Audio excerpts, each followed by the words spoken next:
Olá, você sabe como é que funciona a teoria de resposta ao item? E a teoria clássica dos testes? Nós vamos ver isso agora aqui no Minuto Enem.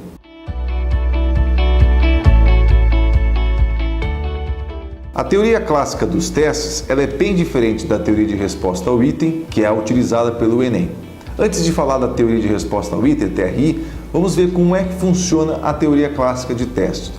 Você pode perceber, nas questões que estão aparecendo na sua tela, o candidato A, ele acertou as questões 1, 2 e 3. E o candidato B acertou a questão 3, a questão 4 e a questão 5.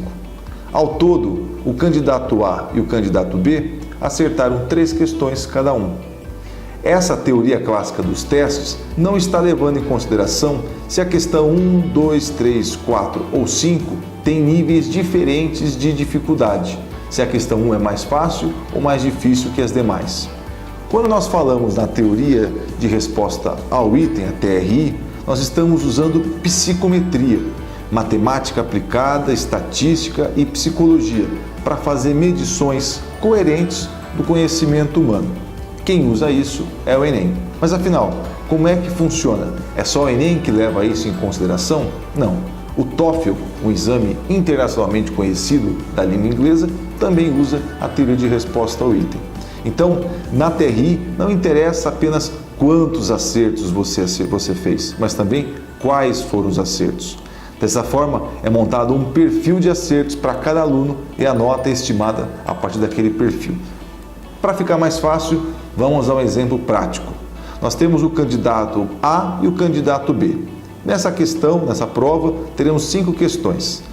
As alternativas não serão colocadas porque nosso exemplo não depende disso. A questão 1, a proficiência de 300. Uma pergunta considerada relativamente fácil. É para identificar entre as figuras qual é o cilindro que está aparecendo ali. A questão 2 tem uma proficiência maior, 400. Pede que você assinale a alternativa que contém a fórmula para o cálculo do volume do cilindro, ou seja, um pouco mais de conhecimento do que na questão 1. Na questão 3, a proficiência aumenta, pois o nível de dificuldade também aumenta. Pede que você determine o volume de combustível que o tanque ao lado comporta, ou seja, aumentou o grau de dificuldade. A questão 4 vai para o nível de proficiência de 600. Pede que a capacidade de uma lata cilíndrica é de 40 centímetros cúbicos. Se o raio da base mede metade de altura, determine a altura dessa lata, ou seja, muito mais à frente do que a questão 1, que tinha uma proficiência de 300. E a questão 5, com a proficiência de 700, ou seja, considerada difícil. Considere um recipiente cilíndrico de raio R e altura H, cuja capacidade é V. Duplicando-se a altura desse recipiente e reduzindo o raio à metade, qual será a nova capacidade da lata? Isso exige do candidato um pouco mais de habilidade, um pouco mais de conteúdo, um pouco mais de preparo. Essa questão é considerada mais difícil. E como se comportaram os nossos candidatos? O candidato A, ele acertou a 1, a 2 e a 3, mas errou a questão 4 e a questão 5.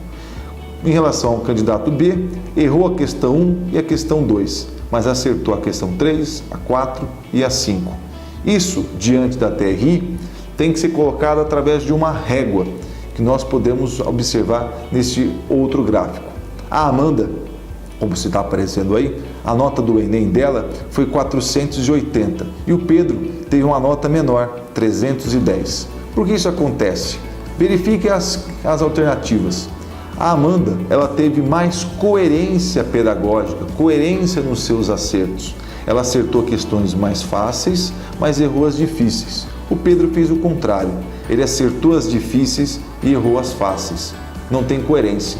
Se essas perguntas estão relacionadas, a TRI vai verificar que você pode ter chutado, ou seja, não garante que você saiba o conteúdo.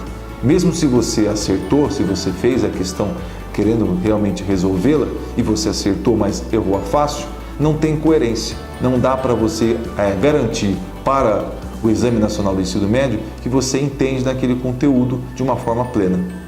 Fica aí a nossa explicação, espero que tenha sido esclarecedor para você.